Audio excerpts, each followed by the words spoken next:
We're going to keep this really simple for low back, really focusing on these paraspinals. So the really small muscles that follow along your spine, using a foam roller. Now you certainly don't have to use a foam roller for all things stretching, but for this particular video, we are going to use it today. Where I want to start is actually on your piriformis. So it goes right from your hip to your tailbone, but it ends up playing a really big role in those paraspinals and your low back. So with the foam roller, I'm going to be right on that piriformis, and what I want you to do is stay there. So I'm going to roll back and forth just right here. So instead of going all the way down the leg, I'm going to just be here, rolling over that piriformis. And I'm going to give it another 10 seconds. And just keep rolling, keep rocking. That movement is really nice through that muscle tissue. And then what I'm going to have you do is come down on your side, and it's going to be the same thing, but right through that lower portion of your low back. So not dead center in the middle of your back, rather just through those paraspinals. And I'll be here for another 10 seconds. And I do like the movement through here. This is the natural curve of the spine, so it's a really good area to stretch. Okay, now we're gonna go to the other side.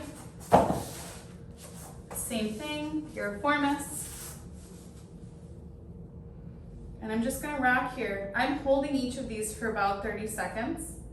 You certainly don't have to. If this leg positioning doesn't work for you, you can always do something like this, just depending on what you're feeling, what you're dealing with.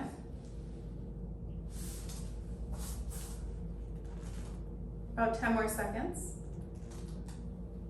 And this is the actual muscle that your sciatic bundle goes under. So this is a good one for your low back. Now I'm going to bring it back to that lumbar curve. Again, kind of at a diagonal, so that I can really get into that one side.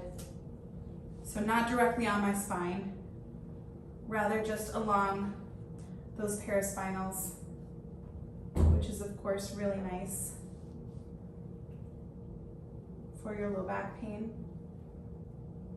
Even like disc pain tends to be one-sided, so it can be really good for that as well, as long as this doesn't hurt. Don't do it if it hurts. Okay, beautiful. Now we're going to get into the actual rotation for your spine. Simple, right? We've all done some version of this, but what I want you to do is bring this leg across like this, and then up and over with the other. Take this hand, and I just want you to place it on that knee and really rotate through. This way you're still getting that piriformis, you're getting those paraspinals, and you are rotating your spine, which is going to open up the gaps where those nerve roots come out. So this should feel incredible. I'm going to be here for another 15 seconds. This is one of my favorites in the whole world. And I don't have super mobile hips. So if I can do this, anybody can do this. And what's nice too is if you're super mobile, you'll still get a good stretch with this. So again, bring this leg down and across, kind of angled on the base. Bring your other leg over. Your opposite arm from your leg is going to be across. I typically put my elbow right on the leg, and I rotate through.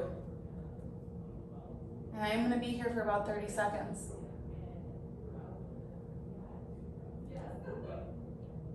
And again, amazing for your spine, amazing for those paraspinals, amazing for any back pain, sciatica pain, disc pain, anything referring down your leg. This is good for opening that space up. About 5 more seconds.